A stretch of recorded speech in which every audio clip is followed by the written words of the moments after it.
to the Loins of History, a podcast connecting the past to the present and correcting historical and political illiteracy. I'm Colin, and I'm joined by my co-host, Jay. Jay's going to be continuing the series on the Han Dynasty, the fall of the Han Dynasty, and today we're going to talk about the Yellow Turban Rebellion. So, Jay, I'll hand it off to you for a quick summary and some key takeaways. Thanks, Colin. Yeah, like you said, today's episode is going to be on the Yellow Turban Rebellion, which was a major peasant uprising that was religious in nature in the year 184, and it kind of bled into 185 a little bit. And we're going to look and see the role that the Yellow Turban Rebellion played in the downfall of the first major Chinese dynasty, right after the Qin dynasty. So the second major dynasty, but the first big one, that was kind of like a cultural golden age for China. And Colin and I were kind of talking before we started recording here about how this rebellion kind of parallels some rebellions within the Qing dynasty. And if you really like Chinese history, we finished up a 20+ episode on U.S. and Chinese relations, and we talked at length about Qing dynasty in the 18 and 1900s. Qing dynasty, I think, was founded in the 16 or 1700s. I think 1700s. This rebellion kind of models or is similar to a lot of those rebellions in that the Yellow Turban Rebellion did not kill the Han Dynasty. The Han Dynasty survived. The Han Dynasty, the last emperor, was deposed in the year 220 AD, whereas this rebellion, like I said, it was in 184 and 185. So there was still, 25 years of continued Han rule, but kind of similar to the Qing dynasty, this rebellion really was kind of a high watermark with some issues within the government, and it should have been a wake-up call to the Han, to the administration there in Luoyang, but it was not heeded. The Han was able to put down the rebellion. The imperial armies were successful, but the issues continued. So we're going to look and see what issues led to this rebellion. How did the rebellion take place? What did the Han do to put it down? And then why that's significant for today. All right. So just kind of telling the story about what happened. So in 184, a dude named Zhang Jue, the Zhang family had three brothers. Zhang Jue was the ringleader. He had two brothers who, between the three of them, he was pretty charismatic, wasn't he? He was kind of like the ringleader, if you will. He was very charismatic and kind of like the heavyweight of the three, if you will. Yes. So he was the leader. He was the main guy. But we'll see here, his other two brothers played a very important role. Between the three of them, they founded a popular cult or a sect under Taoism known as the Yellow Turbans. So not going to go too in depth on Taoism, but it was considered a alternative and competitive school of thought to Confucianism. So the Taoism was antagonistic to Confucianism. The Han was a Confucian court. Buddhism had not yet gained any significant ground within China at this time. Although I think Taoism and Buddhism are related, but Taoism was seen as speaking against Confucianism, and it kind of was this mystical alternative. So the Zhang brothers formed this Taoist sect, and they called themselves the Yellow Turbans. And the yellow turban kind of came from the view, it was popular for dynasties to pick a color. The Han Dynasty's color was red, like a certain shade of red. And so these guys said, "Hey, we're going to institute a new era here in China, and our color is going to be yellow." So all of their followers would wear these yellow headscarves. Some of the characteristics of what this cult or this sect would do was they were really big on performing these like miraculous healings, which is interesting because even here today in the United States, there's some strange religious. I think of Benny Hinn like waving his suit jacket around, like back in the day, and you know the people that are like spazzing out on stage, like it's the 184 Chinese equivalent to that kind of stuff.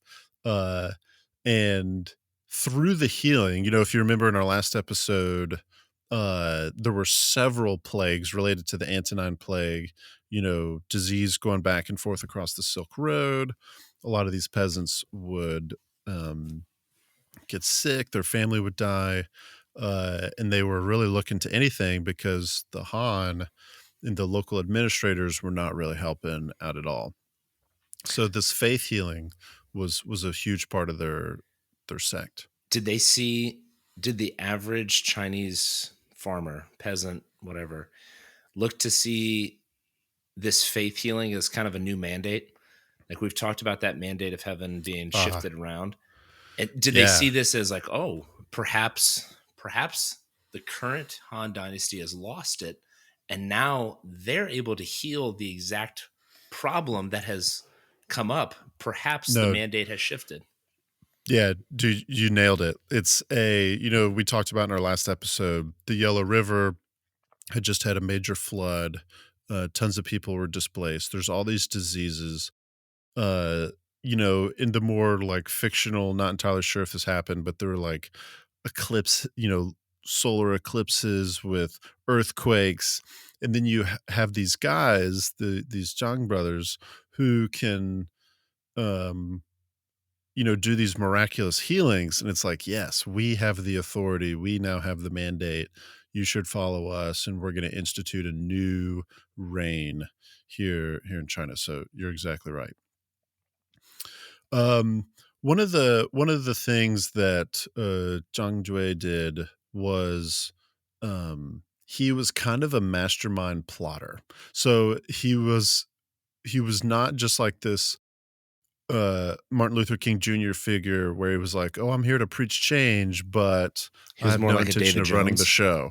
He was more like a David David Jones. Jones cult leader. Typically, Oh, yeah. typically cult leaders tend to be very good schemers. Right. Well, and he began plotting to overthrow the Han. And it was, again in our series on the Qing dynasty, there were like these secret societies, the Boxer Rebellion was it the League of Harmonious Fists or something like that? Mm-hmm. Uh and they formed these secret societies. Like that was very much a thing even back during the Han. And the Yellow Turbans kind of took on that character, and like there were literally hundreds of thousands of them in these different areas uh throughout northern China. And Zhang Jue had picked out these like 30 what he called generals all over northern China, and they were just kind of waiting for his word to rebel. They were going to overthrow the Han. By the way, Jay, it's actually Jim Jones, not David Oh, Jones. Jim Jones. I think I was getting two different cult leaders, You two were cult you were leaders thinking of the crossed. pirate, Davy Jones. Jim Jones drinking the Kool Aid. Yeah, they all are schemers. Oh, that's who Jim Jones is the Kool-Aid guy. He's the Kool Aid guy. I don't think he actually drank it though. Oh, I have to get. interesting. I don't know enough of that history right now for the podcast, but I do know he was the one that drank the Kool Aid. Interesting. Yeah, the cults will rear their heads from time to time. Well, it's just kind of interesting. The kind of we talked about his personality and him being very charismatic, and something with like faith healing. You can see why it would resonate with people, especially if you start since there's such an ingrained belief in the mandate of heaven and looking at all Mhm. of these great signs, it's very easy for somebody who has both a scheming personality and a charismatic personality to take advantage of that and utilize it for power. Right. I don't think it's going to be the last time we see it in this Fall of Empires series, but interesting. No, it's It's a definitely not. common historical thread.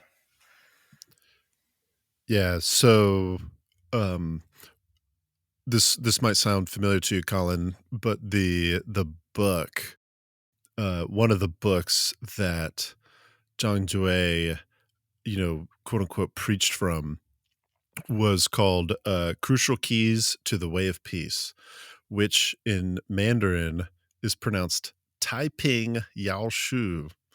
Uh, and it was also known as, or it was based on another book called the Taiping Jing. Does that sound familiar at all? To Other than the Taiping Rebellion, but that was totally different. That's it. No, it No, yeah, the that's it. Taiping. Yeah, Boy, what's going on with the Taiping? It's a hot button for rebellion, it's hot not. place for rebellion. That's right. So it would not be the last time that a Taiping rebellion were to take place. For those of y'all that hadn't listened, there was a massive, probably one of the largest civil conflicts. 14 years and 20 million dead. That's Massive. right. All of the, in United States history on the West Coast, there were tons of Chinese immigrants, and we never got taught, we being Americans, never got taught that the whole reason why all those Chinese immigrants were coming over was this thing called the Taiping Rebellion and the famine and the bloodshed, and a lot of people died in China. So, uh, this is the Han Dynasty version of the Taiping Rebellion. Um, so another thing that Zhang Jue did was he came up with a 16 word, or like a 16 character in Chinese, um, poem slash slogan. And it was 4 sets of 4 characters. So it was like super poetic and catchy. Translated into English, the slogan is "The azure sky is already dead," referring to the Han. "The yellow sky will soon rise. When the year is Jiazi, there will be prosperity under heaven." So that, I'm probably not pronouncing that right, but I believe it's pronounced Jiazi. Uh, that year is kind of, related to this Taoist calendar, um, that was like, mm, you know, like mystical in nature, like certain predictive apocalyptic things were going to occur at certain times. So he was kind of appealing to this like religious belief that in the end there's going to be this big calamity, but on the other end of the chaos will come a better society. So uh this slogan really mobilized the masses, and there were millions of Chinese peasants joined the Yellow Turbans, and they were waiting for his call. Well, something happened in 184. Zhang Jue had been coordinating with a eunuch inside the imperial court. And real quick, not going into too much detail because we're going to talk more about the eunuchs in our next episode. But essentially, the way the Han did administration was they would take men who, for whatever reason, probably uh, they well, not probably, but these men throughout China would commit crimes for which the punishment would be castration. So these crimes were probably sexual in nature, and these men would be castrated, and then they would be sent to the court in Luoyang. The idea was that these men made really good administrators and servants, because they were not going to mess with all of the emperor's uh, consorts, um, Hmm. who were also all over the place. The emperor would have dozens, if not hundreds, of women that he would father children with, and all of these children would be in competition for the throne. Um, So the idea was that these eunuchs wouldn't mess with them, and because these eunuchs would not be able to have children themselves, the idea was that they would not try to, um, have dynastic uh, plots of their own because they can't have any kids. In How did that reality, backfire? it totally backfired, because even though these dudes were castrated, they still were self-interested and still would scheme for power. The um, all of the empress dowagers would also scheme and plot for power. It was a pretty bad situation, so much so that there would be like baby boys who would become emperor, and then they would be killed in their first year of life, just so that another baby could take over, and the eunuchs would plot and scheme too. So, leaving that there, the Zhang Jue would plot and scheme with one of the eunuchs. Not entirely sure what the eunuch was doing, but the correspondence between that eunuch and Zhang had leaked. The emperor immediately had the eunuch captured, executed by I believe it was dismemberment. Um, Pretty savage means of execution. Brutal. Uh, Sending a and message. that that's right, tipped him off. Well, John kind of panicked and immediately was like, "We gotta start the rebellion, boys." So, look like meat's back on the menu. Sorry, please cut that part out. Staying in. No. Um, yeah, so launched, called up his boys and were like, "Now's the time." So this is like early 184. And the Yellow Turbans all over northern China, began massacring government officials, like seizing government buildings. Depending on the location, they would, each province in China at this time, they called them commanderies. The commandery administrator would either be like held for ransom, captured, executed, things like that. And everything kind of blew up all at once. So in response, the emperor at the time, who I didn't mention this before, the emperor's name was Ling. Emperor Ling mobilized 3 separate armies to deal with the rebellion. Only going to talk about one general because one general stood head and shoulders above the other two, and that was a guy named Hung Fu Song. Hung Fu Song was by far the most successful of all these generals, and this dude, as far as like the emperor is concerned, single-handedly put down this rebellion. And we had help. Um, and he had help from other various warlords, but Hong Fu Song was the main guy that was loyal to the emperor, that put down the rebellion. He basically in less than a year he went straight for Zhang Jue. And while Zhang Jue was kind of on the run, under siege, trying to survive, he actually ended up getting sick and he passed away. Super anticlimactic for Zhang Jue, but he died, which I find wildly hilarious that a dude who was known for healing died from illness. uh, It's ironic. just goes to show you this dude was probably making it up. Anyway, um, yeah, so he died, and his brother, there was a younger Zhang Liang. He was kind of the second in command, and he ended up actually being more successful than Zhang Jue. So towards the end of the year, he actually started winning battles against Hong Fu Song and actually put Hong Fu on the defensive. Well, in classical, you know, Chinese fashion, Hong Fu Song resorted to trickery, and he kind of like feigned this defensive posture in this specific battle in Guangdong County. This is still northern China. Um, and ended up luring them into an attack, and then Hung Fu Song like responded, counterattacked in the middle of the night, and then completely obliterated the Yellow Turban forces. That the second Zhang brother, Zhang Liang, he died in that attack. So at least he died in battle.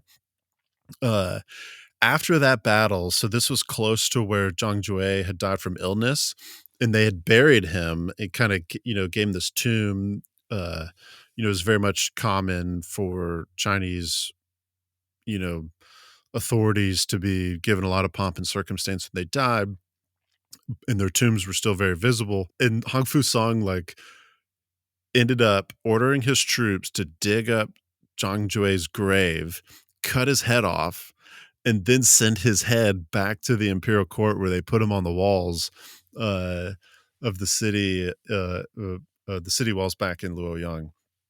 So pretty savage here. So we've got two dead Zhang brothers, and there's one left. So um, things kind of like calmed down from there. There were several other uprisings kind of elsewhere in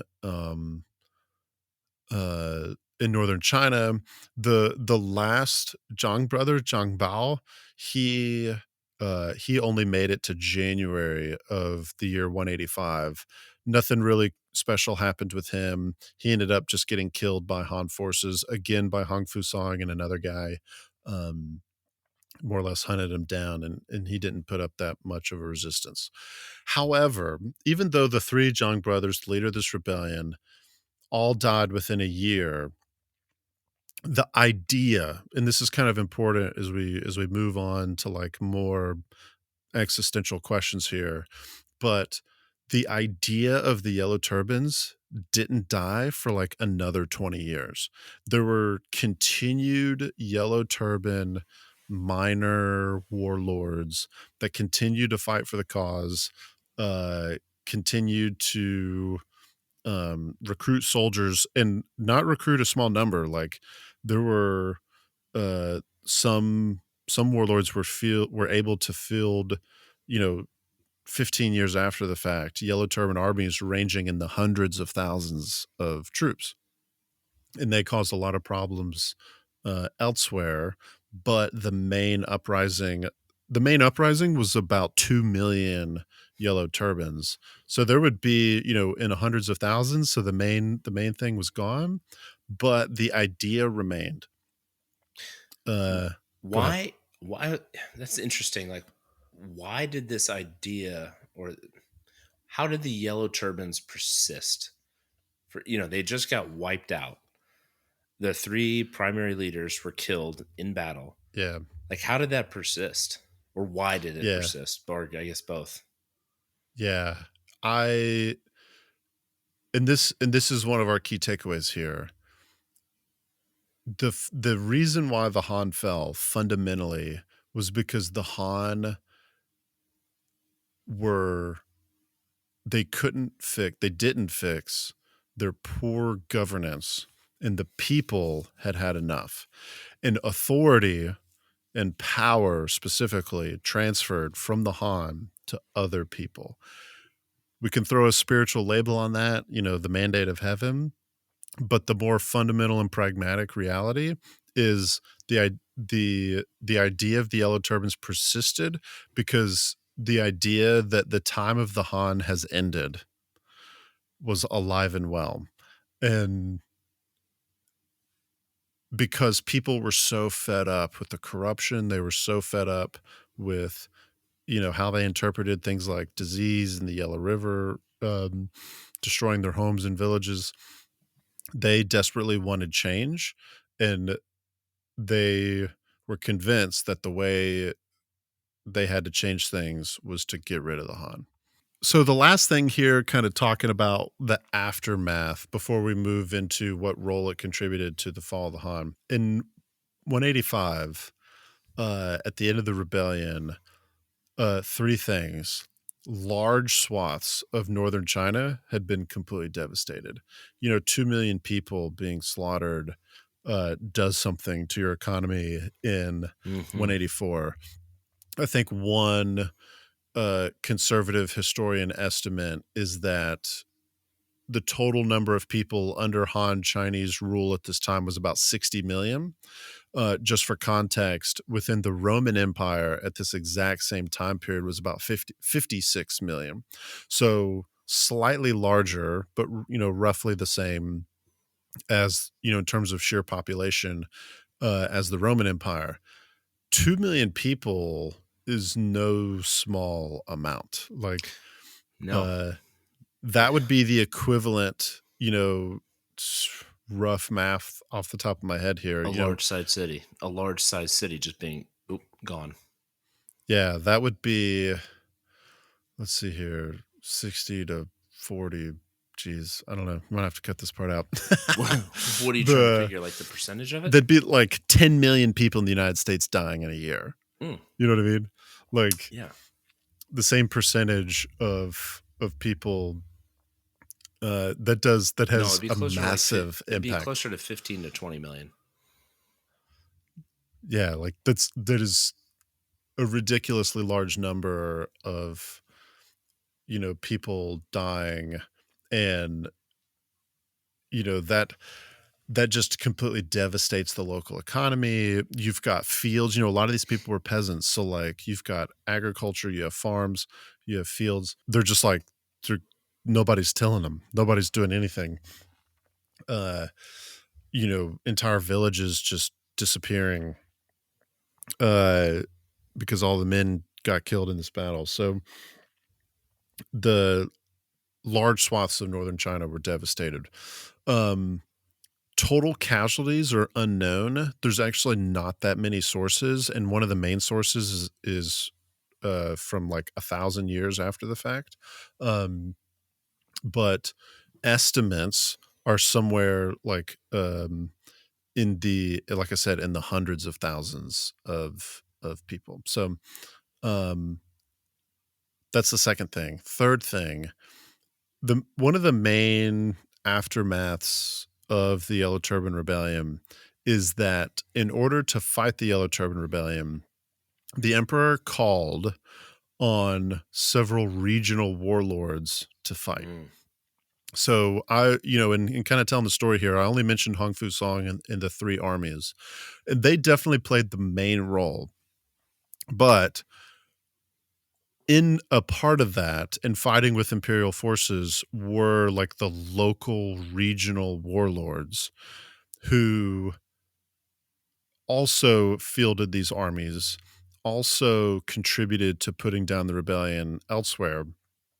Uh, it's worth mentioning two guys, a guy named Dong Zhuo and Yuan Shao. Both of these guys would play huge roles in the further collapse of the Han Dynasty, particularly Dong Zhuo. If you're familiar with the Romance of the Three Kingdoms story, he has a very iconic role uh, that we're actually going to go into more detail in our next episode. But Dong Zhuo was one of the main commanders of an army in northern China who fought off the Xiongnu tribes, and he had a battle hardened army that was called on to, fight Yellow Turbans. Interestingly enough, he actually lost two different battles with the Yellow Turbans, and he kind of had to like go scampering back to his capital, and he kind of was just like, I'm gonna hang out here for a little bit. Yuan Shao, on the other hand, he was only like a colonel at the time. It probably wouldn't be proper to call him a warlord during the Yellow Turban Rebellion, but he he gained in popularity amongst his troops, and then he later became a warlord, and he plays a key role. We're going to talk more about him in the next episode, but he would later massacre all of the eunuchs in the capital because he too had been fed up. And that act kind of made him a leader amongst the other warlords, so that when Dong Zhuo became the tyrant, he ended up taking control of the emperor and kind of moving into Luoyang, and then ended up burning the city down and moving to another capital, Chang'an. Uh, Yuan Shao was kind of this leader figure to try to depose Yuan Shao or Dong Zhuo. He ended up failing, but or being unsuccessful. But both of these men kind of got their start during the Yellow Turban Rebellion. And the point here for our purposes is, this is the time that when, kind of similar to the Roman Empire and the mercenary armies, that when the central government is not able to handle its business on itself, it has to delegate that power and authority to other people to try to help it to do its job, and those other people don't just relinquish that power easily. Further tying it into Rome, I would say, like you mentioned, not quite a warlord, warlord esque, some of it, but think about Roman generals who were promoted to emperor and a claim on the throne. Like they go and defeat a great army. You have a weak emperor and things are bad in Rome. Mhm.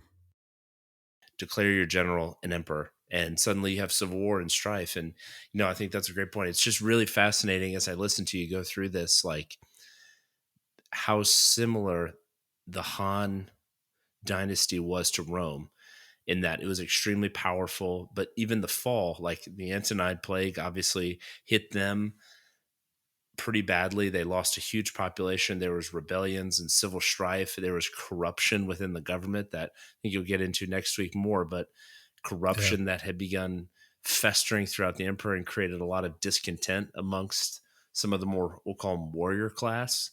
It's just very interesting hearing that parallel. And I think it goes back to kind of why we started this whole series, to show that a lot of these empires fall kind of on this similar trajectory. Yeah. Yeah, I so giving credit where credit's due, there's another podcast called Fall of Civilizations podcast. And they do some really well done, like well produced podcasts on various empires. Um their one on the fall of the Han Dynasty is worth listening to. I was a little frustrated because over half the podcast is not about the fall of the Han Dynasty. It's about like how China, like he starts with the Qin Dynasty and doesn't start talking about like the Three Kingdoms period and like the fall of the Han Dynasty until over halfway through a almost 3 hour podcast. Aside from that part, I forget the gentleman's name who does this thing, but Fall of Civilizations podcast, he makes an interesting comparison to Dong Zhuo and Julius Caesar. Hmm.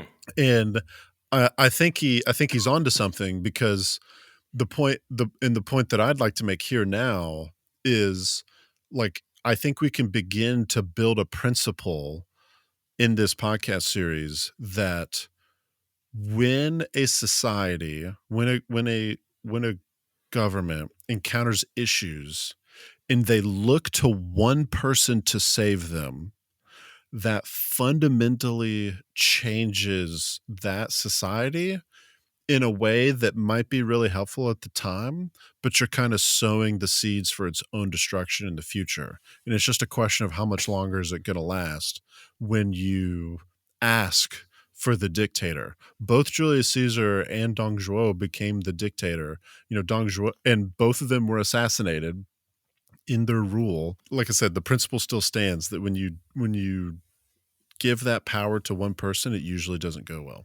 Well, talk about the difference between Dong Zhuo, Julius Caesar, and then Cincinnatus. If you remember him from one of the Right. podcast episodes, he relinquished the control and went back to farming. Yeah. Which is George Washington in an American context, right? Like Hmm. this idea that, when George Washington intentionally didn't run for a third term in office when he could have. People wanted to make him a king and he's like, "No, we're not going to do that." Yeah, like the example of relinquishing power, it's so notable because it is so rare. And um correct me if I'm wrong, but Cincinnatus was before Julius Caesar, right? Well, hundreds of years before, like he was in the Right. early Roman Republic. So there was a republic for another couple hundred years Yeah, because of that exactly, example, right? exactly. How like, did the republic ever come back after Caesar? Julius Caesar, no, the Republic did. The Republic was dead effectively when Julius Caesar really ultimately assumed power as a dictator. He was assassinated, and but then as soon as he was assassinated, a few years later, Octavian became Augustus, and Right. from there it was truly cemented. So it was like it was kind of one of those things. It was like the inevitable had already started. Like you can't. It's like squeezing a tube of toothpaste. You can't get the toothpaste back in once you do it. Right. Right. And do you recall what this isn't Stump the Chump, but do you recall what the immediate context was to like that gave Caesar the power? Like before he crossed the Rubicon, before the Civil War and Pompeii and all that stuff, like what conflict made Caesar Caesar? It was the the Gallic Well, campaigns? so boy, really complicated question. Yes, there was the Gallic campaigns that was designed for Julius Caesar to set himself apart and win fame because Rome still favored military success and all of that. He wanted to go back with his own campaign, and it made him wildly unpopular with the Senate and the patricians and the other aristocrats within Rome because he became so popular with the people, and they feared that he would become a dictator for life, as they would call it at that point. And Mhm. eventually, he did, and he then. Without getting into a whole nother podcast series on it, but that's when he went to the first triumvirate broke up between um, Crassus, Pompey, and Julius Caesar, and he ended up going to war with Pompey. And there's the crossing of the Rubicon, and him basically taking over Rome. Right. Not basically, he So did. in the same way, Dong Zhuo, his Gallic campaigns was fighting with the Xiongnu in the northern part of China. And then when there was, his civil war was the Yellow Turban Rebellion, like his, claim to fame and his, it was also less about facts and more about the narrative, right? Like he Always wasn't is that with successful on politics. right, like he wasn't that successful on the battlefield. He actually got beat twice. But he was able to twist this narrative that he ended up being the protector of the emperor. And later, when Emperor Liang died, and there was all this court fighting that left, I think, his like 12-year-old son in charge. Dong Zhuo ended up, showing up in Luoyang and being like, "I'm the protector of the emperor now." We'll talk more about that in the next episode. But I think the principle here is that the Yellow Turban Rebellion was a diagnosis of the Han, and that diagnosis was you are failing in your rule and the people want to change. Instead of changing their corrupt practices, exploiting the people with like super high taxes, we didn't even talk about it, but there was basically this like slave labor system at the time where people who had done nothing wrong were required to serve certain amounts of time. That could be 30 days, it could be a year, where it's just like, oh, you're a citizen of this county, you have to do your service. That was the equivalent to temporary slave labor. Um, and the peasants didn't like it, and they thought their time was being wasted, and all the government officials were taking money off the top anyway. um, and that was one of the reasons why people were tired of the Han, and add on to that, the Yellow River and the disease and all the natural disasters, the famines, people were ready for a change, and the Han did nothing. They literally didn't change a single practice. It was still the eunuchs, it was still the dowagers fighting in the court. And the whole time, I didn't really go over this earlier, but Emperor Ling was notoriously a terrible ruler. He he would, like, play these games where apparently he was, like, a big fan of role play, and he would, like, have these, like he would, like, act out these different scenarios with all his girls in court, and they would, like dress up to pretend to be robbers, and he would like pretend to be a merchant, and it's just like, oh no, I'm being robbed. Like then it would like go in these like weird orgies. It was just like an extremely messed up time in the court. And when uh the Yellow Turbans sprang up, he was just kind of like, oh, I'm gonna dispatch these other generals to go fix it. Whereas in the past, other emperors would have gone out and fought themselves. He didn't do that. It's kind of funny. Before you got into the whole orgy part of that, I was going to say, oh, interesting. Another very inept and kind of mildly corrupt leader used to do that same thing. Peter the Mm, Third, Catherine the Great's husband, he mm, um, he would, I thought you were going with the whole role play thing, like, oh, he would do like cops and robbers, but kind of pretend like he was this man child. But um, Peter the yeah, Third would actually do like toy soldiers, but they would have like actual soldiers like pretend to be toys, and he would like move them around as like chess pieces and things like that. It was nice. kind of a Sounds fun. common a commonality of uh inept rulers, if you will. I'm Yeah, sure he had his own weird fetishes too, sort of like yeah. But it's almost and I think that this is going to be a theme in the series, but like when the people have poor leadership, the people suffer.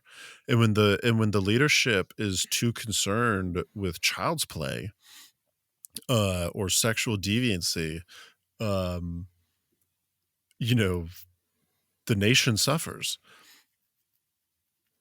100%. So, I mean, it's yeah, it's a symptom. He's playing games in the bedroom and the royal court, and meanwhile, his people are suffering because he can't. He's more concerned with trivialities versus tax problems, agrarian issues, poor harvest, disease, these rebels that are running wild throughout his country. So yeah, mhm, it's symbolic of his reign, if you will. right, right.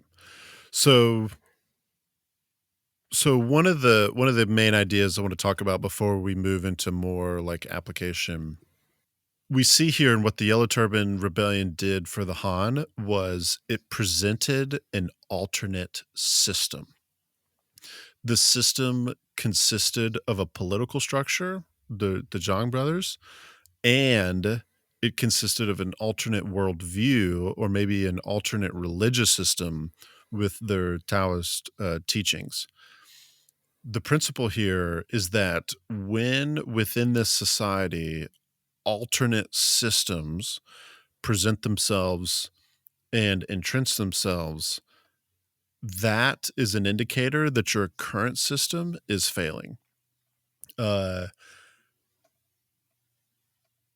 I think that's what, going back to your earlier question, Colin, about, why did the Yellow Turban Rebellion persist?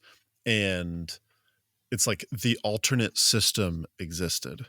And Mm. it doesn't matter how many of the people that you kill, there's an alternate system. When there's one thing when there is conflict within a society, but the two parties, the at least two parties of the conflict, they can still be operating within the same system. So I'm thinking of the historical rivalry and conflict between Republicans and Democrats, right? Like they're still operating within the current constitutional system that we have.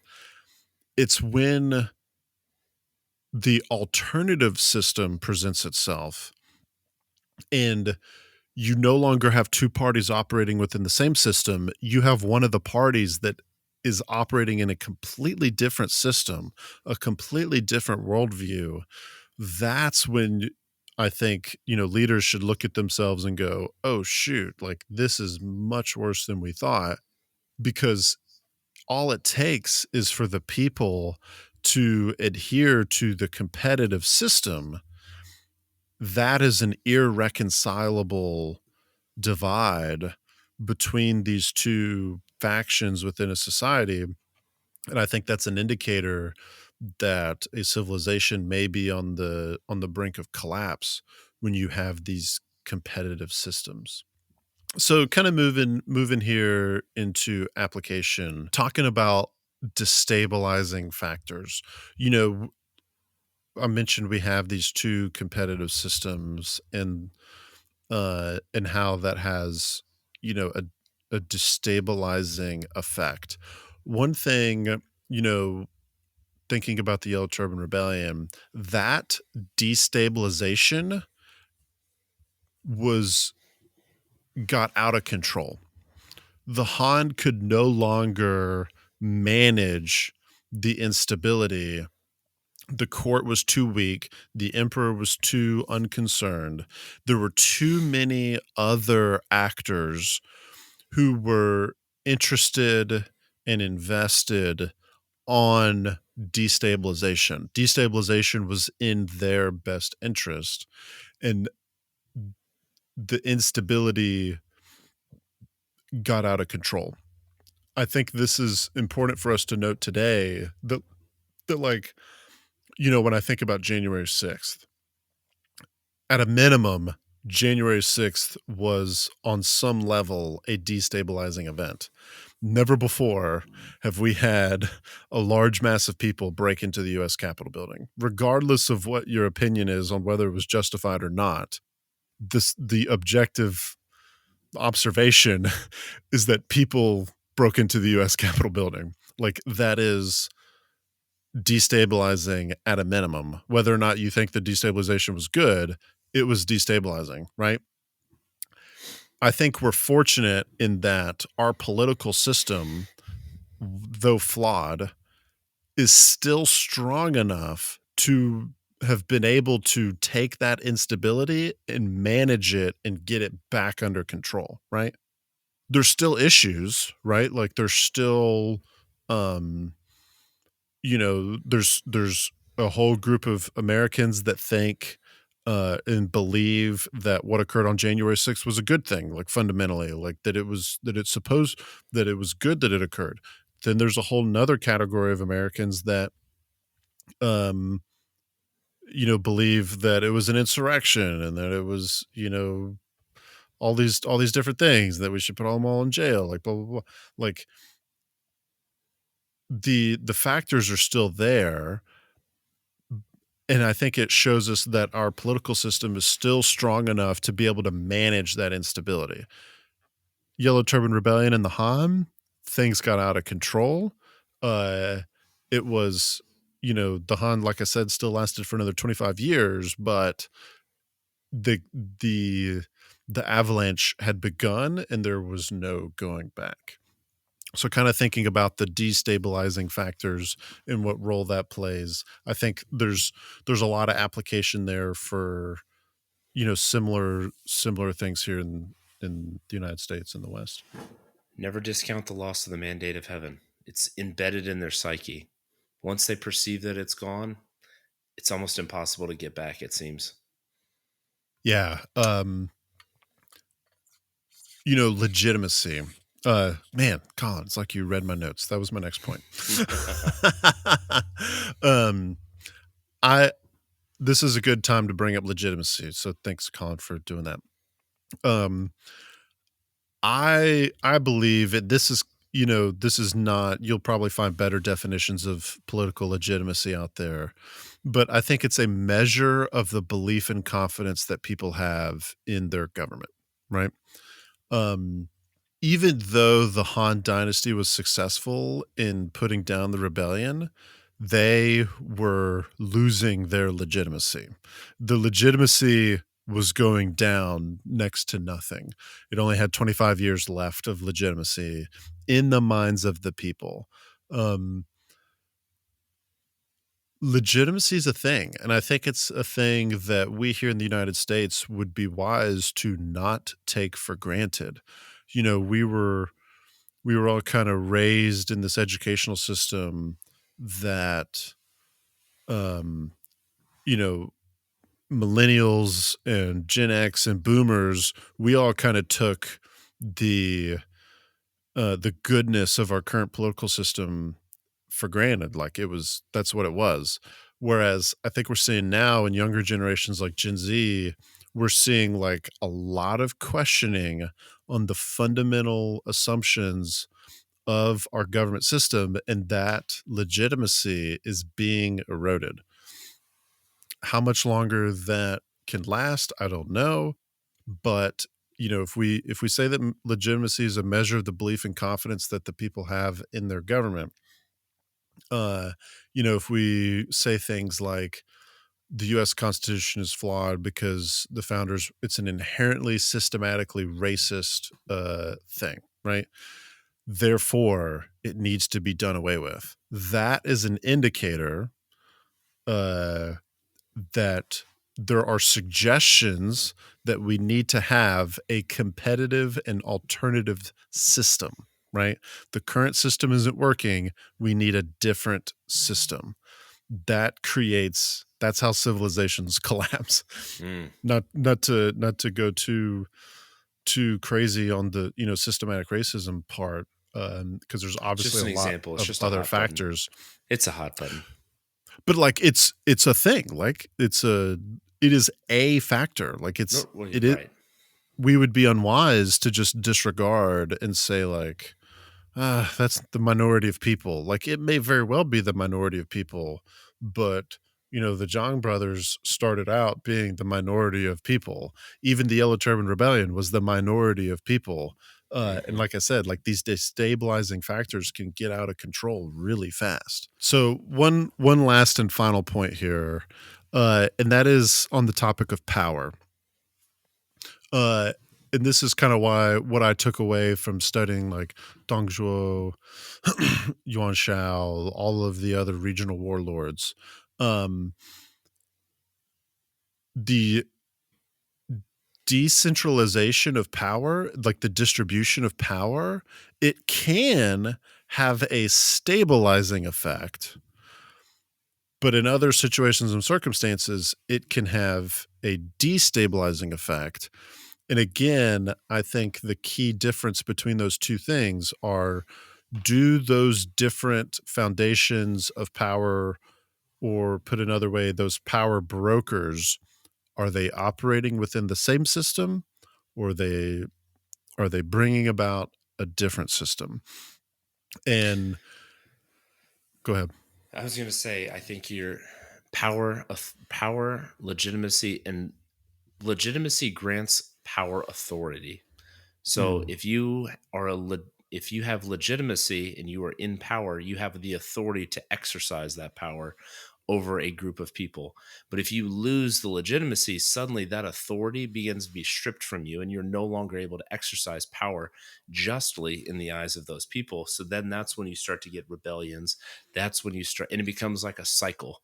So it's sort of like you lose a little bit of legitimacy. So you lose some of that authority, the ability to exercise that power over some sort of cause or rebellion, and then that rebellion grows and grows and grows, and all these other things happen and all these poor decisions start happening. Suddenly you've lost all of your authority and legitimacy, to exercise any power, and now you can't even exercise power whatsoever. So I think they right. all kind of go hand in hand, and I think that's what Yeah. happened with the Han. I think it happened in Rome. It's happening in the Han Dynasty as we go through this Yellow Turban Rebellion. Right. I so I love to push the envelope here on the loins of history, Colin. Do it. Do it. Donald Trump. Donald Trump is the perfect example of someone who is a person of immense power, right? There are people who are radical Donald Trump followers, right? Uh, in a way that, even though Donald Trump lost to Joe Biden, literally nobody gets juiced up about Joe Biden the way that a lot of people get juiced up about Donald Trump. Currently, Donald Trump is operating in the same system as everybody else. However, his whole brand is that he is on the fringes of that system, that he seeks to change the system, but he's not yet gotten to the point where he is proposing an alternative system. He's been flirting with these ideas, and I would consider the whole stolen election claims as dangerously flirting with proposing an alternative system, right? When we can no longer trust the mechanism that puts officials in office, right? The voting system. Uh, and I mean that in like the most comprehensive way, like the machinery, the ballot counting, the local, like super local city administrators that count the ballots, etc., all the way up to the news stations that report all of these different things. Like he has poured gasoline on the fire of, you know, proposing an alternative system. Frankly, I think the only reason why it's not working is because Donald Trump's alternative system is solely and completely focused on himself. He's not he's not a visionary in that, he's actually less visionary than maybe Zhang Jue and the Zhang brothers were, because he's not proposing a comprehensive system. He's just trying to present himself as the alternative person. As a matter of fact, the closest thing that he's come to doing on alternative system is Truth Social, and Hey, we're on I Truth haven't. Social too. Are we? Please tell me we're not on Truth Oh, we're on Social. Truth Social. Oh no. Hey, we got to get some boomers on it. We got to get boomers on the podcast too. Oh man. Ugh. Why are we on Truth Social? Gotta get the word out, man. I Gotta get retweet the word out, I episodes out there guess. too. I retrue All them. right. You retrue them? Is that what you call it? I don't know. I don't log in very often. Okay. Well, either way, like I would, you can't say that Truth Social is a failure because there's people on the system, but at the same time, like it's not very compelling as an alternative social media website or thing. Nothing has really. Um, Very rarely are people able to create an alternative social media site. It almost has to grow over time and have non. It has to go from the grassroots up, because if you notice, there's been more than one social media alternative proposed. I think oh yeah, Mammoth was for a little while. Once Elon bought, it was kind of it was the leftist equivalent of Truth Social, like Mammoth, and it right. has utterly disappeared. I think Threads was thrown out there too, and within like two Mm. days, just Was that a Meta? we Was that Meta's version of it Twitter? was, and it was a complete Yeah. copy. And I think there's almost a lawsuit. I think there might still be a lawsuit going because they Mm. basically copied X. Anyway, just to Mm. point that out there, it's funny. There's lots of alternatives out there. None have Yeah. really had the success of the mainline X Yeah. or TikTok. I The reason why I bring up Donald Trump, because if I'm a betting man, there's probably quite a few of our listeners that like Donald Trump. The takeaway that I hope we all have about Donald Trump in particular, uh, is is just like the reality here that whether you love him or whether you hate him, he is a significant power source, right? Like he wields significant political power still. Um, and if he chooses to wield that political power in a way that presents an alternative system that can be extremely destabilizing, in a way that I'm not sure those same people who would say that they're fans of Donald Trump, I'm not sure that those people would say that they're in favor of him doing that, if that makes any sense. I just want to bring awareness to the point that we are actually really close to some pretty scary stuff. And I'm not trying to make a comment on the likelihood of Donald Trump, going full bore, blah blah blah blah blah. I'm not trying to make a comment on that. I certainly can't predict the future and blah blah blah. I also don't. I guess it's probably worth me saying. I absolutely don't adhere to, like, when he was in office, there were all these comparisons to Hitler and the Nazis. I think all of that was completely overblown. Um, but being honest, like a lot of the stolen election claims were very disturbing to me because that was, one of the main things where it's like, ooh, that's not good. Like that's not good for society. Like that's not good for stability. That's not good for healing divisions and wounds. Like that's pouring gasoline on the fire. uh, in addition to just, thinking about like Sidney Powell going up there, like, in the My Pillow guy, like all of those people have been completely debunked. That's like virtually none of the things that they were saying were true, uh, and and have not held up in court. So anyway, the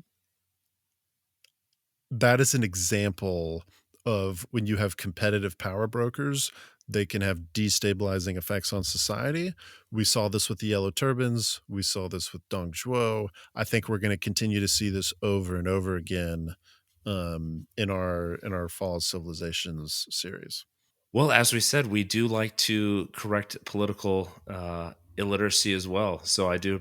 That was a good push and way to connect it to uh, current events. Jay, Yeah, very we good. try. Wrapping it up. We try. It was. We try. Uh, Hey, and if you're listening all the way to the end of the podcast, thank you. Give us a shout out. I want to know who's listening. And please tell me, do you agree or not? If you disagree, I definitely want to know all the good all stuff about the comes out at the conversation, very end. That's where all the controversial stuff starts getting leaked out. which But is purely anyway, incidental, by the way. pure. It's just where we start. It's where we start free flowing right there. But no, Mm. this Jay. This was very informative. Great summary of the Yellow Turban Rebellion. I think we're learning a lot of the fall of the Han Dynasty, and we got one more episode left before we wrap everything up on the Han Dynasty and move on to our next civilization. If you're on social media, give Jay and I a follow. We're on Loins of History on X, on Instagram. Apparently, we're on Truth Social too, though we're not very active on it. It's primarily I'm not Twitter. active at all on Truth Social. It's primarily Instagram and X, though I might dabble in Mammoth or Threads. We'll see.